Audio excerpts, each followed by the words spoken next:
Aujourd'hui, je vais tenter de vous aider à savoir si la personne que vous connaissez et dont vous ne comprenez pas les comportements est une personne qui est dans un évitement, dans une forme d'évitement.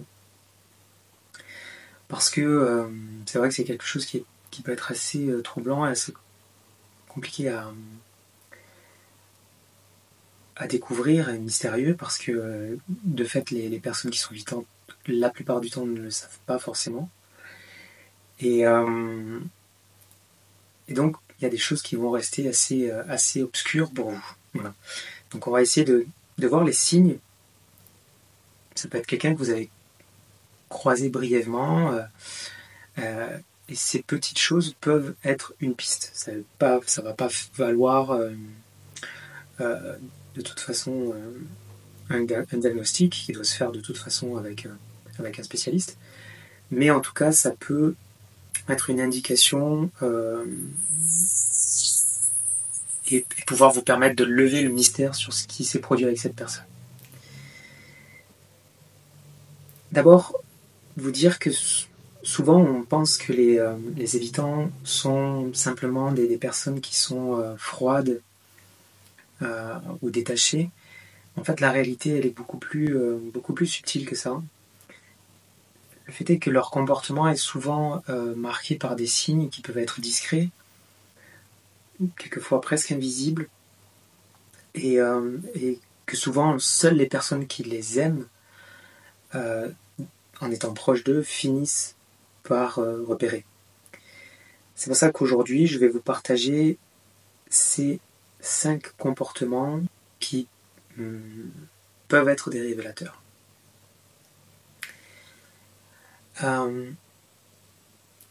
Par exemple, vous pouvez vous retrouver, vous avez passé une très belle soirée, c'est un moment de tendresse ou un moment où vous partagez quelque chose qui peut être personnel, profond, et d'un seul coup, l'évitant se referme.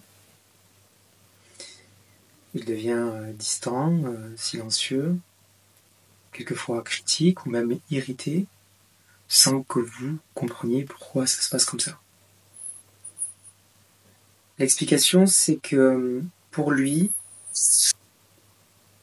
l'intimité, c'est quelque chose qui est d'un côté désiré réellement et en même temps menaçante. Et quand elle devient trop réelle, il active inconsciemment un mécanisme de protection.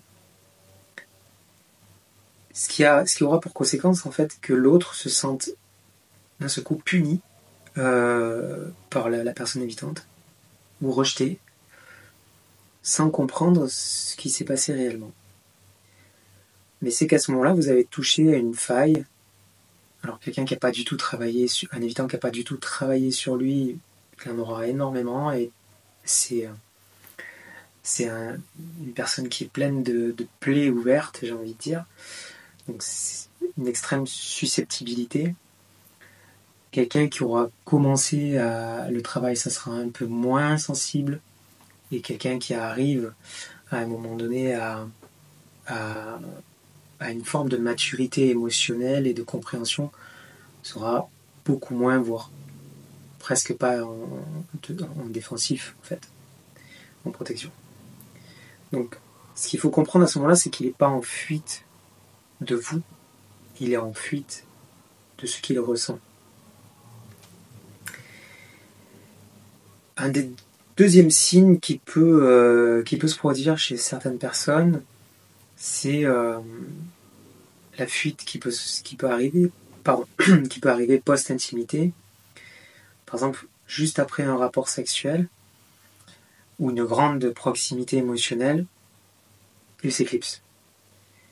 C'est-à-dire, soit physiquement, c'est-à-dire il part, il se couche vite, il s'endort, ou il change de sujet, soit psychiquement, ça veut dire il va devenir absent, il ne va pas vous écouter, il va être distrait, ou alors il va être même sarcastique et méchant. L'explication, c'est que la fusion qui s'est produite à réactiver une peur archaïque d'être englouti, de rentrer dans une forme de dépendance. Ça veut dire que le corps a dit oui, mais que le système nerveux, lui, par contre, a crié au loup et a crié au danger. Et ça a pour conséquence que le partenaire, il peut vivre ça comme, encore une fois, comme un désaveu ou une indifférence. Et le fait est qu'en fait, l'évitant aime, mais il ne sait pas toujours rester présent là où l'amour doit s'incarner.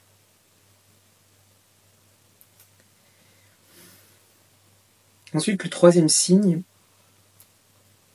ça va être une façon d'analyser très froidement les émotions.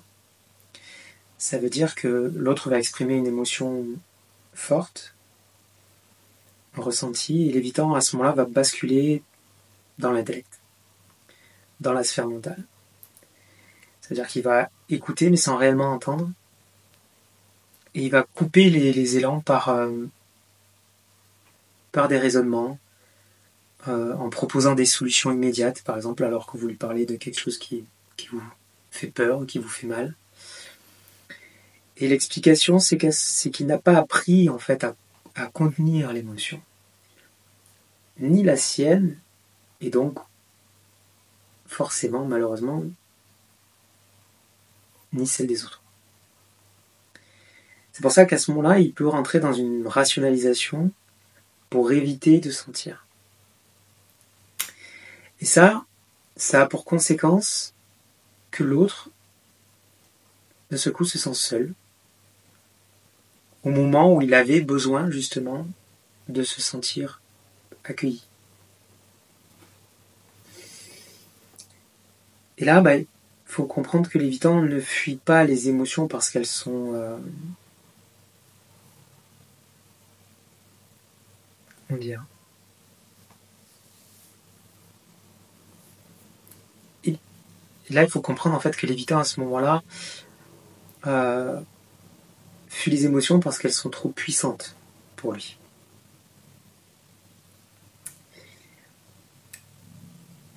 Le quatrième signe qu'on peut percevoir, c'est la tendance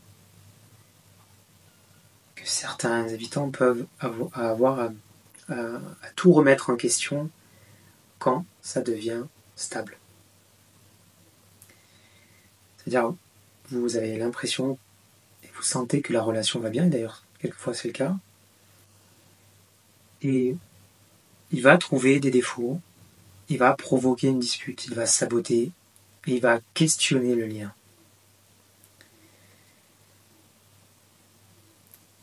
Et dans ces moments de doute, il peut aussi rentrer dans le fait de fantasmer sur un autre chemin. Un chemin sur lequel il sera plus libre, dans lequel il se sentira moins enfermé. L'explication, c'est que ce moment de stabilité, en fait, réactive une autre peur. C'est la peur d'être piégé, enfermé, d'être figé. Et c'est pour ça qu'à ce moment-là, mieux vaut tout saboter avant que de se sentir trop attaché, trop engagé.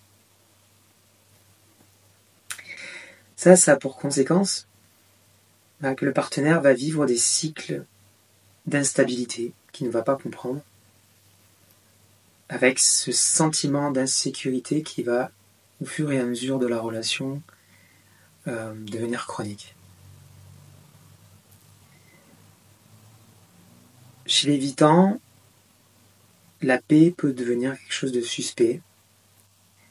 Il y a un moment où il va chercher un piège, au lieu d'y voir justement le repos qu'il pourrait y trouver. Le cinquième signe qu'on peut voir, c'est le repli silencieux au lieu du conflit.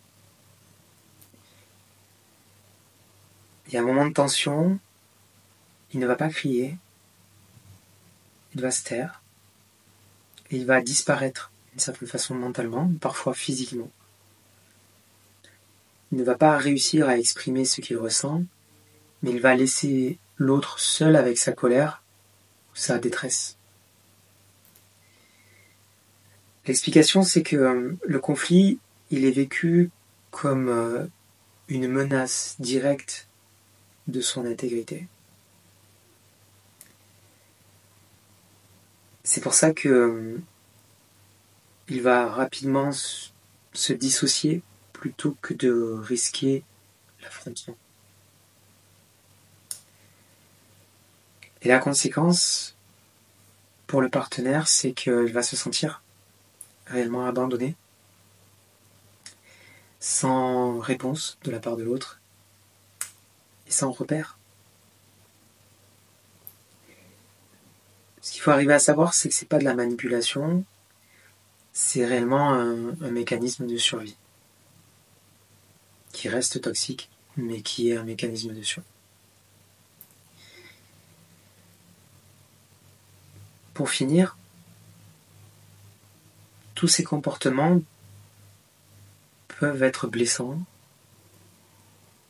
mais il n'y a pas l'intention de blesser. Parce que derrière l'évitement, il y a souvent une peur qui est immense de ne pas être à la hauteur, de ne pas savoir aimer, ou même de ne pas mériter l'amour. Ça n'est pas une excuse,